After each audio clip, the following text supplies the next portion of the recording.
সরকারি ছিল। এই প্রথম রাজ্য সরকার এই রাজ্যে সরকারিভাবে একটা ইংলিশ মিডিয়াম কলেজ আজকে মুখ্যমন্ত্রীর হাত ধরে আনুষ্ঠানিকভাবে উদ্বোধন হচ্ছে এবং এটার নাম রাখা হয়েছে আমাদের বিখ্যাত মনীষী শ্রী অরবিন্দর নামে আজকে এটা করা হয়েছে। তো এই অনুষ্ঠানে রয়েছেন রাজ্যের সজ্জন এবং জনপ্রিয় মুখ্যমন্ত্রী প্রফেসর ডক্টর মানিক শাহ মহোদয়, মঞ্চে রয়েছেন কর্মঠ মেয়র দীপক মজুমদার মহোদয়, রয়েছেন honourable mayor and council Shri Hiralal Debnath, রয়েছেন Pradip Chandra chairman north zone, রয়েছেন লতা নাথ এই ওয়ার্ডের কাউন্সিলর, রয়েছেন আমাদের শিক্ষা দপ্তরের সচিব শ্রী অপূর্ব রায় মহোদয়, রয়েছেন ডাইরেক্টর এনসি শর্মা মহোদয়, রয়েছেন honourable chairman higher education council Shri Arunoday Shah মহোদয়। এছাড়া আজকে আমরা বিশেষভাবে আমন্ত্রিত করেছি শ্রী প্রদীপনাথ ভট্টাচার্য, চেয়ারম্যান অরবিন্দ সোসাইটি। এছাড়া অন্যান্য অতিথিবৃন্দ রয়েছেন, শ্রদ্ধেয় জনপ্রতিনিধিগণ রয়েছেন, বিশিষ্ট জনেরা, শিক্ষানুরাগীগণ, শিক্ষক শিক্ষিকা, প্রিয় ছাত্রছাত্রী, সাংবাদিক বন্ধুরা, সবাইকে স্বাগত। আমি একটু আগে দেখেছেন আমাদের ওয়েলকাম সং করেছে, আগুনের পরশমণি ছোঁয়া প্রাণে এ জীবন পূর্ণ করো। জীবনকে পূর্ণ করতে হবে। দোজ হু আর স্টুডেন্টস, তোমাদের কাছে আমার অ্যাপিল, জীবন পূর্ণ করতে হবে। এবং এটা আমাদের মুখ্যমন্ত্রীর অত্যন্ত প্রিয় গান। রবি ঠাকুরের এই গানটি আমাদের মুখ্যমন্ত্রী যখন ওনারা গাইছিল, আমাদের মুখ্যমন্ত্রীও সাথে ওখানে গলা মিলিয়েছেন। আমি প্রথমেই, যেহেতু শ্রী অরবিন্দর নামে এই কলেজ, অরবিন্দ বলেছেন an aimless life is always a troubled life. Every individual should have an aim, but do not forget that the quality of your aim will depend the quality of your life. Shri Aurobindo. ছাত্রদের সামনে আমার এটাই বক্তব্য। শিক্ষক শিক্ষিকা সম্বন্ধে শ্রী অরবিন্দের কি বক্তব্য? The first principle of true teaching is that nothing can be taught. আপনি কিছু শেখাতে পারবেন না, আপনার কোন ছেলে মেয়েকে আপনি শেখাতে পারবেন না। The teacher is not an instructor or a taskmaster, he is a helper only and a guide. Shri Aurobindo এটা বলেছেন। সুতরাং আপনাদের কাছে অ্যাপিল, এই কলেজের যারা শিক্ষক শিক্ষিকা থাকবেন তাদের কাছে আমার এই অনুরোধ থাকবে।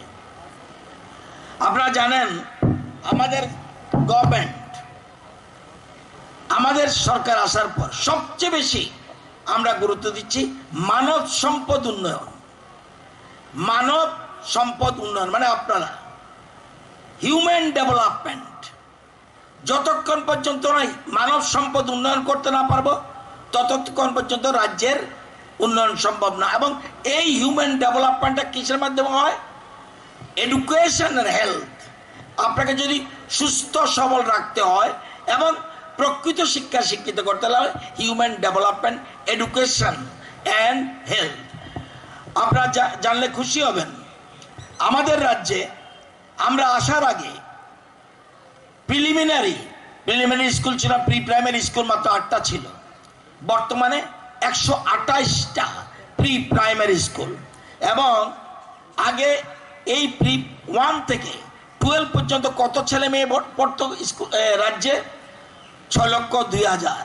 আজকে আমাদের এই রাজ্য সরকার আসার পরে বর্তমানে এই 1 to 12-এ কত ছেলে মেয়ে পড়ছে? 7,03,206 জন। 7,03,206 জন। উচ্চশিক্ষা মোস্ট ইম্পর্ট্যান্ট। উচ্চশিক্ষায় আগে ছিল 71,000, বর্তমানে উচ্চশিক্ষায় আমাদের রাজ্যে পড়াশোনা করছে 92,000 ছাত্রছাত্রী। 92,000। আপনারা জানলে আরো খুশি হবেন, আগে এতটা ছিল না। আজকে ডাক্তারি পড়ছে আমাদের রাজ্যে আজকের দিনে 1,230 জন ডাক্তারি পড়ছে ত্রিপুরায়। অর্থাৎ শিক্ষা ক্ষেত্রে একের পর এক আমরা অনেকগুলি সিদ্ধান্ত গ্রহণ করেছি। আপনারা জানলেন, আপনারা বলবেন যে রাজ্য সরকার তোমরা কি করেছ? বর্তমান ডক্টর মানিক শাহর নেতৃত্বে তোমরা যে আছো সরকার, তোমরা কি করেছ? এক, আমি উচ্চশিক্ষা বলছি, আমি যদি স্কুল বিদ্যালয় দপ্তর বলি তাহলে আমার 3 ঘন্টাও শেষ হবে না, মুখ্যমন্ত্রী বক্তব্য রাখবেন। কিন্তু আমি উচ্চশিক্ষা বলছি, আমরা IIIT স্থাপন করেছি। আপনারা জানেন টেম্পোরারি ভাবে NIT-তে এই IIIT হয়েছিল, 14 জন ছেলে মেয়ে ভর্তি হয়েছিল। আজকে সেখানে IIIT-তে বর্তমান স্টুডেন্ট হলো IIIT-তে 76 জন এবং পার্মানেন্ট বিল্ডিং। এই কিছুদিন আগে যখন 20 crore ইয়ারলি 1.20 crore, মানে বছরে 1,20,00,000 টাকা তাদের বেতন। This is called quality education. Quality এডুকেশনের উপরে আমরা গুরুত্ব দিচ্ছি। আমরা আর কি করেছি? আমাদের রাজ্যে এখানে IAS অফিসার আছেন, আমাদের রাজ্যে IAS অফিসার কম, IPS কম, IRS কম, IFS কম। আমরা লক্ষ্য স্কিম করেছি কি, যাতে ছেলেমেয়েরা অল ইন্ডিয়াতে কম্পিটিশনে টিকে, সেই জন্য আমরা লক্ষ্য স্কিম করেছি। সে যদি প্রিলি পাস করে তাকে আমরা 1 লক্ষ টাকা দিচ্ছি এবং দিল্লিতে যে পরীক্ষার জন্য তার যাওয়া আসা খরচ, ত্রিপুরা ভবনে থাকা, পরীক্ষার সময় গাড়ি নিয়ে যাওয়া, সব ব্যবস্থা করেছি। আমরা লক্ষ্য স্কিম করেছি। আপনারা জানলে খুশি হবেন যে এই স্কিমের বেনিফিট পেয়ে তেলিয়ামুড়ার শতাব্দী মজুমদার আজকে IAS অফিসার। আজকে তেলিয়ামুড়ার শতাব্দী মজুমদার। আমরা আগে ছিল এই যে কলেজ আমাদের 22টা ছিল আগে, 22টা কলেজের মধ্যে কটা কলেজ ন্যাকের আওতা ছিল? মাত্র 9টা। আজকে কটা? 22টার মধ্যে 21টা অলরেডি ন্যাক স্বীকৃতি দিয়ে দিয়েছে। এছাড়া আপনারা জানেন বর্তমানে সরকারি বেসরকারি মিলে বর্তমানে 25টা সরকারি ডিগ্রি কলেজ এবং বেসরকারি একটা ছিল, বর্তমানে 5টি। 25 আর 5 30টা কলেজ বর্তমানে সরকারি বেসরকারিভাবে চলছে, এটা সহ। আপনারা জানেন ন্যাশনাল ফরেন্সিক সায়েন্স ইউনিভার্সিটি, দেশের গৃহমন্ত্রী এসে ত্রিপুরা রাজ্যে ন্যাশনাল ফরেন্সিক সায়েন্স ইউনিভার্সিটি খুলেছে এবং দেশের মধ্যে এটা 3rd, নর্থ ইস্টের মধ্যে আর কোথাও নেই। কোথায় রয়েছে? গুজরাট, ত্রিপুরা, দিল্লি এন্ড গোয়া, আর কোথাও নেই। সুতরাং আমাদের সরকারের সময় এই ফরেন্সিক সায়েন্স ইউনিভার্সিটি রয়েছে। বর্তমানে 90 জন ছাত্রছাত্রী এখানে পড়াশোনা করছে। এই বছর আমাদের মুখ্যমন্ত্রী এখানে আছে, জানেন আমাদের মুখ্যমন্ত্রী আছে। এই সেদিন আমরা অলরেডি ন্যাশনাল ল ইউনিভার্সিটি, যেটা আমরা চিন্তা করতে পারবেন না এবং এখানে নেই, নর্থ ইস্টে নেই, আমাদের দেশের রাষ্ট্রপতি সেটারও শিলান্যাস করেছে। ন্যাশনাল ল ইউনিভার্সিটি নরসিংগড়ে শিলান্যাস করেছেন আপনারা, এবং আমরা ভিসি পর্যন্ত নিয়োগ করে ফেলেছি এবং এটার চ্যান্সেলর হবেন আমাদের হাইকোর্টের প্রধান বিচারপতি। অলরেডি আমরা ভাইস চ্যান্সেলর নিয়োগ করে ফেলেছি। আপনারা জানেন এই শিক্ষাবর্ষে এখানে 50 জন ছাত্রছাত্রী ভর্তি হওয়ার কথা, বর্তমানে কজন ভর্তি হয়েছে? 71 জন। আজকে ওই বেসরকারি কলেজে থাকছে না, সব সরকারি কলেজগুলি চলে আসছে এবং এটা আরো বাড়বে। আমি জানি আগামী বছর এই কলেজে স্থান দেওয়ার সুবিধা নেই, সেজন্য মাননীয় মুখ্যমন্ত্রী আগাম জানিয়ে রাখছি, এখানে কিন্তু মাল্টি স্টোর বিল্ডিং করতে হবে। এই এলাকার দারুণ প্রচুর স্টুডেন্ট এখানে আসবে। আপনারা জানেন আমরা পিপিপি মডেলে, এটা কেন বলছি আপনাদের মনে প্রশ্ন থাকতে পারে, উচ্চশিক্ষার জন্য সরকার কি করেছে? পিপিপি মডেলে জিরানিয়াতে ল কলেজ করেছে, আমাদের ল কলেজ আছে, কিন্তু ল কলেজ জিরানিয়াতে পিপিপি মডেলে, এবং ওল্ড আগরতলা মানে খয়েরপুর, তুলাকোনা এবং পানিসাগরে সরকারিভাবে ডিগ্রি কলেজ আমরা করে দিয়েছি। এই কলেজ অলরেডি চলছে।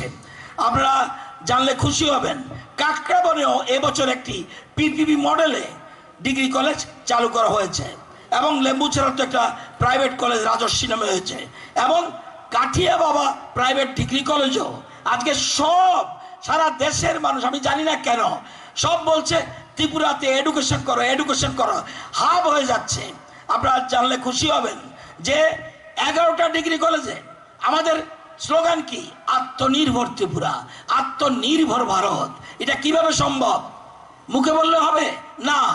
সেজন্য আমরা ডিগ্রি কলেজগুলিতে Amarpur, Kanchanpur, Kailashahar, Mohanpur, MBB university, MBB college, BBMC, Ram Thakur, Khowai, Udaipur, Fatikroy and Santir Bazar, এগুলিতে নর্মাল কোর্স তো আছেই, আমরা ভোকেশনাল স্কিল ডেভেলপমেন্ট খুলে দিয়েছি।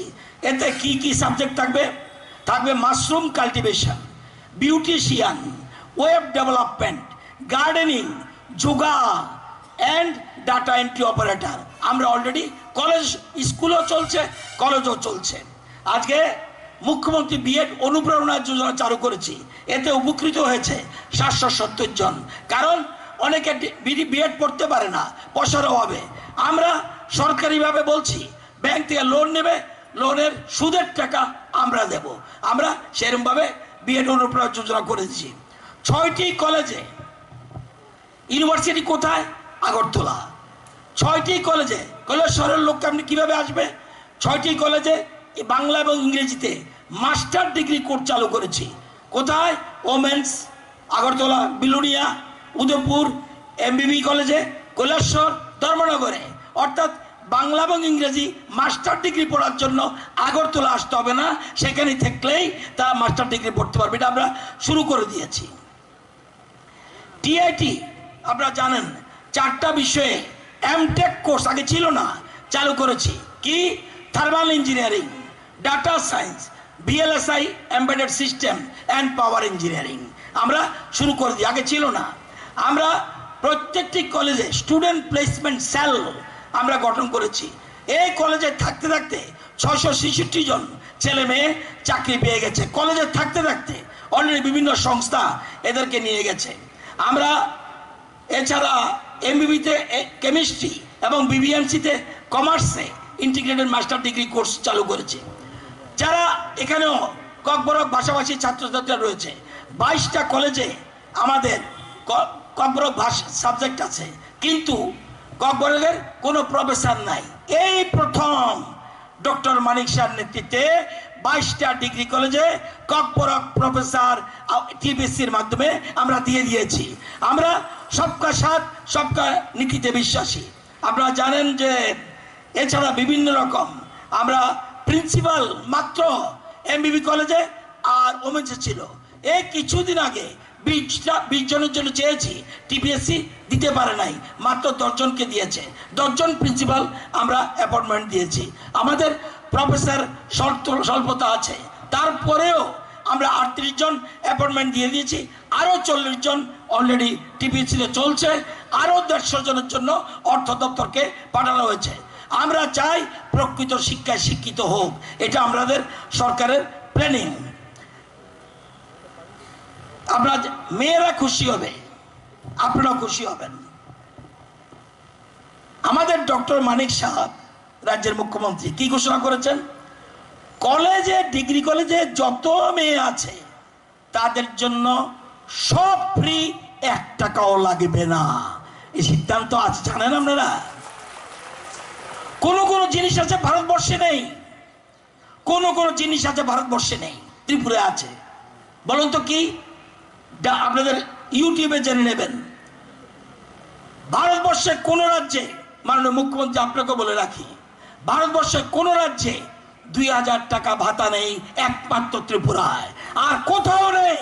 আমি দায়িত্ব নিয়ে বলছি, কেউ যদি প্রয়োগ করতে পারেন, এটার নাম বিকল্প সরকার, এটার নাম এক ত্রিপুরা শ্রেষ্ঠ ত্রিপুরা, এটার জন্য পরিকল্পনা চলছে।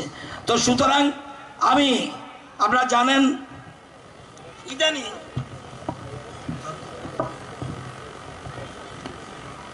ইদানিং লেখাপড়া সম্বন্ধে শিক্ষা নিয়ে মানুষ ভাবছে, শিক্ষা নিয়ে মানুষ আলোচনা করছে, পথঘাটে আলোচনা করছে। আগে শিক্ষা নিয়ে এত আলোচনা হতো না, এখন শিক্ষা নিয়ে আলোচনা হচ্ছে। মানুষ বুঝে গেছে শিক্ষা ছাড়া আর কোনো গতি নেই। সেজন্য তারা বুঝছে শিক্ষা মানে জীবন, শিক্ষা মানে মুক্তি, শিক্ষা মানে স্বপ্ন, শিক্ষা মানে বিকাশ। এই জন্য সরকার, এই জন্য মানুষ এই নিয়ে আলোচনা করছে। একটা যদি দুর্নীতিমুক্ত সোসাইটি, সমাজ, যদি দুর্নীতিমুক্ত সমাজ চান, তাহলে প্রকৃত শিক্ষায় শিক্ষিত হতে হবে। সোসাইটি না এরকম বললে হবে না, আমরা দুর্নীতিমুক্ত চাই। কিভাবে হবে? আমি দুর্নীতিমুক্ত চাই আগরতলা, কিভাবে হবে? হবে না। তাহলে কি করতে হবে? দুর্নীতিমুক্ত সোসাইটি থাকলে, দুর্নীতিমুক্ত সরকার হতে হলে তাকে করতে হবে প্রকৃত শিক্ষায় শিক্ষিত। এটা আমার কথা নয়, মনীষীদের কথা। আজকে সেটা চিন্তা করতে হবে। তো